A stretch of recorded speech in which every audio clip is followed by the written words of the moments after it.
Баршаңызға сәлем достар. Бүгін сіздермен бірге өте дәмді сацебили салатын дайындайтын боламыз. Егер бұл салатты дайындап көрмеген болсаңыздар, міндетті түрде көріңіздер. Өте дәмді болып шығады. Бізге болгар бұрышы керек, помидор, пияз, чеснок және де осындай ашты бұрыш қосатын боламын. Оны өздеріңіздің қалауларыңызша қосасыздар. Енді кезекте помидорымызды осылай мясорубкадан барлығын өткізіп аламыз. Алдын ала салатты қайнататын үлкен ыдысыңызды дайындап, барлығын шетінен осылай құйып отырасыз.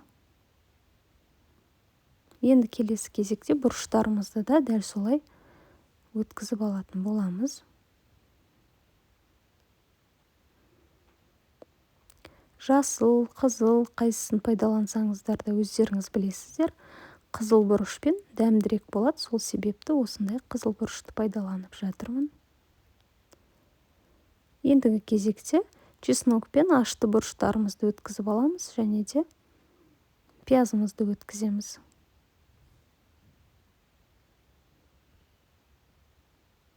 Барлығын өткізіп алғаннан кейін, міне осылай ыдысымызға құйып,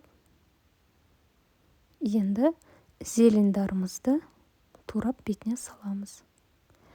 Менде мұнда петрушка, укроп және де базилик. Қанша қосасыздар, өздеріңіздің қалауларыңыз. Менде укроп кішкентай бір пучок бар екен, соны және де осындай 2 пучок петрушка қосып жатырмын. Міне үстіне саламыз. Енді қазір базиликті турайтын боламын. Базиликті жапырақтарын ғана алып пайдаланамын. Осылай майдалап турап жібереміз. Базилик өте жақсы дәм береді және де иісі де сондай керемет. Өзім жақсы көретін болғандықтан қосып жатырмын.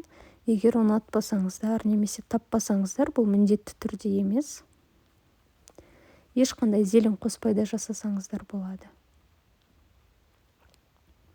Міне енді үстінен сұйық майымызды құямыз.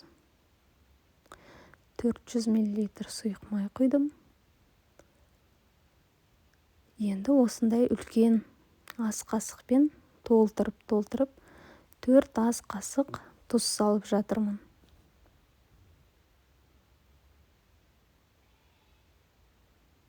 Тұзын салып болдық. Енді жақсылап араластырамыз. Тұзы, майы барлық жақсылап араласу керек. Барлығын жақсылап араластырғаннан кейін газдың отын өте қатты қылып қойып қоятын боламыз. Міне қайнағаннан кейін астын кішкене басып, баяу отта 2-2,5 сағат қайнатасыздар. Арасында осылай араластырып тұрыңыздар. Енді салатымыз дайын болғанша банкілерімізді осылай духовкаға стерилизация етуге қоятын боламыз. 180 градуста 10-15 минут банкыларымызға дайын болған салаттарымызды осылай құйып, беттерін, крышкаларын жабатын боламыз. Крышкасында стерилизациядан өткізуді ұмытып кетпеңіздер.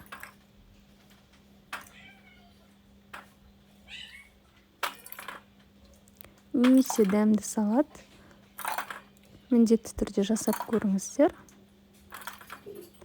Міне қақпақтарын осылай жауып, крышкаларын қатты қылып бұрап, жылы жерге 1 суткаға жауып қойып қоясыздар.